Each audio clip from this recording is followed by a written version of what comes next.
Live from the Stream Center, this is WFLA News, now at 11.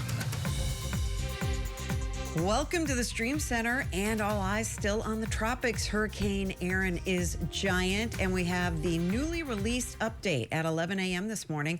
I'm Stacy Scheibel. And I'm Beth Russo. A lot of interest in this one. A lot of folks have questions and want to know what is going to be happening. We got meteorologist Juliana Mejia here with us to let us know about the latest. Taking a look here at Hurricane Erin, still steady, Category 4, 140 mile per hour winds. Moving to the west-northwest now at about 10 miles an hour. There are active tropical storm watches, warnings for portions of the southeastern Bahamas, still the Turks and Caicos, and the cone still reflecting, maintaining strength at least for the next 24 hours more or less, and then gradually but very slowly over the next several days, still making the turn, actively making the turn throughout this morning. It looks like it nudged with the movement a little west, whereas throughout this morning it was moving to the northwest, but these subtle fluctuations are very normal, and again the forecast keeping this over the open waters of the Atlantic. And big picture across the Atlantic basin, we're also now watching the eastern Atlantic with a tropical wave right now for potential odds of development at a medium chance for tropical development. And I do believe we had some viewer questions we wanted to mention here as well and touch on while I'm talking tropics. So yes, it has started to make that turn when we saw the northwesterly movement throughout this morning. So that is the good news in that regard. Any chance Erin changes course? Luckily, no. That is very consistent right now. The forecast has been incredibly consistent. The cone continues to get more and more narrow.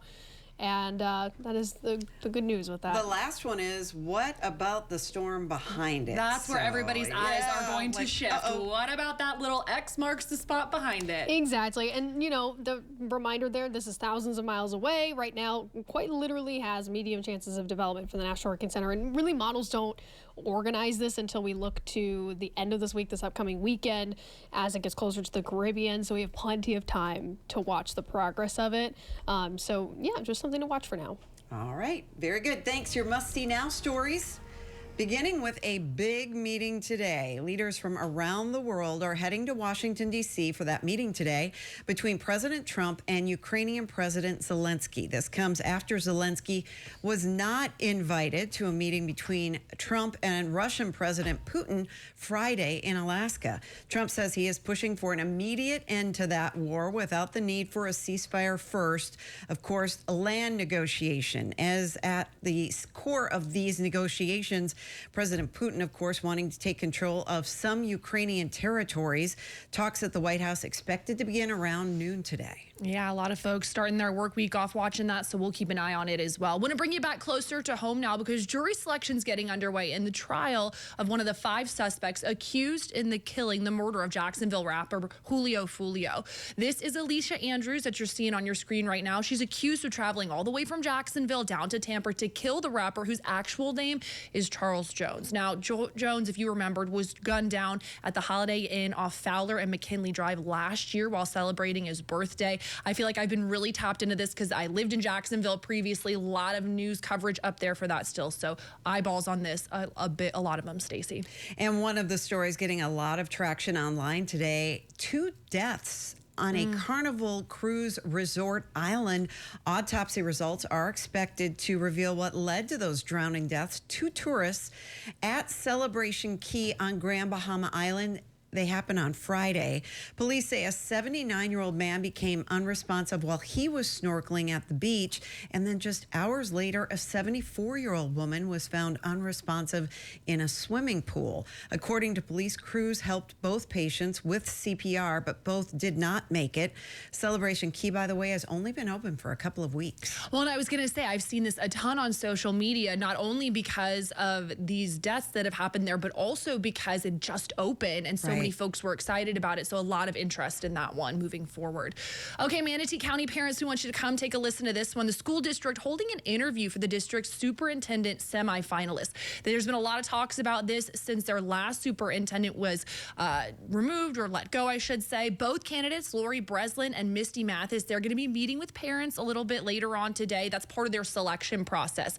Going to be happening at 6:30 at the Manatee Technical College there in Bradenton. Hoping to get this to a final vote by August 26th. There's been a lot of folks who want to see this taken care of, especially since we're just starting off a new school year. Yeah, it'd be nice to start with a new superintendent, I'm sure.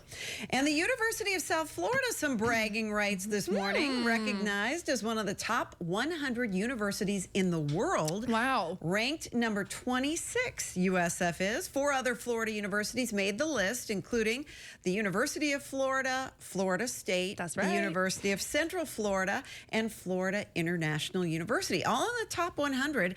This is the 8th consecutive year that all 5 of those colleges made that list. Well, and I was going to say, go Knowles, obviously, but it just goes to really show how good the schools are that we have here in the state of Florida. Yes, Love absolutely. That. All right, going to take you to your must-see now, or your comment now story, I should say. Today, the My Florida Safe Home program is expanding qualifications for those who can apply for assistance to make upgrade to their homes. Now, low-income homeowners can apply for a chance to get $10,000 in grants. This year, My Safe Florida is focusing on senior and low-income homeowners. They're really trying to help those folks out. Goal here is to provide money for families so that they can complete those storm-related upgrades, and then in that case, they're going to be able to receive property insurance discounts. We redid all of these sliders and the windows right there. Michelle Adams says she's a My Safe Florida home success story. The St. Pete homeowner applied for the program in 2023 and received a significant discount on hurricane impact windows, a $50,000 project. $10,000 is the max, and we were able to get that full amount. Starting today, low-income homeowners under the age of 60 can apply for a portion of the $280 million allocated by state lawmakers. The first-come, first-served grant program provides up to $10,000 for property owners to make storm-related upgrades to their homes. So in Florida, the majority of our insurance premium is hurricane risk. Jake Holhouse with HH Insurance says safety improvements can cut insurance premiums. Doing things like hurricane clips, hurricane impact glass, the nail patterns on the roof and the like, that can give you up to an 88% savings on that hurricane portion. Adams tells us it's financial aid that also provides peace of mind during storm season. In the past, whenever we had a big storm coming our way, we had to put up the hurricane shutters, and that was a full day project. And obviously, you know, summertime in Florida, it's a full day of sweaty work. And then, so now we don't have to do that. We definitely feel that we're safer. And I do want to point out this application process has actually been open since the beginning of the month. But like I said, they're focusing on low-income homeowners and seniors. So when it first opened, it was just for low-income homeowners and those who are above the age of 60. Now they're expanding that to include all low-income homeowners in the state of Florida. And then as we move into September, there's going to be other dates for moderate-income homeowners above the age of 60, and then another one for just all moderate-income homeowners. Bottom line is pay attention to as these dates progress, because you might be able to apply and get some money so you can make these storm-related upgrades.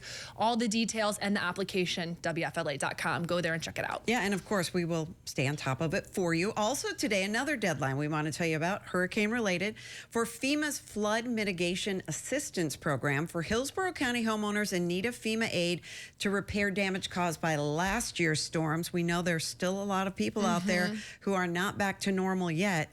You need to submit a notice of intent to the county by today. That is the key deadline. So submit a notice of intent to the county by today. You can also find that on our website at WFLA.com. So if you are one of those people in Hillsborough County still trying to repair last year's damage, there is help out there. So seek it. And I think that a lot of people don't realize we're in a new storm season. That seems such a long time ago, but driving around some of these neighborhoods, the damage really is still relevant.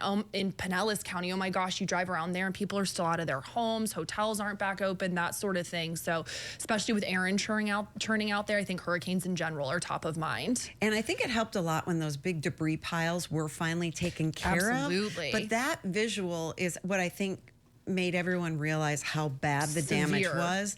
And once that was removed, there's still the cleanup inside and the rebuilding that isn't quite as obvious. Homes just gutted still. So that's why these stories that we do are important to let folks know about these deadlines and the aid that's out there. Yep.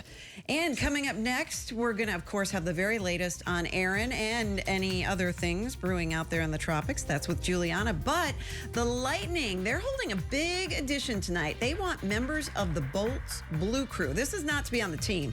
It's a different kind of team for the Bolts. Still important to the team. It's not a free skate. It's very important to the team. We'll tell you about it coming up.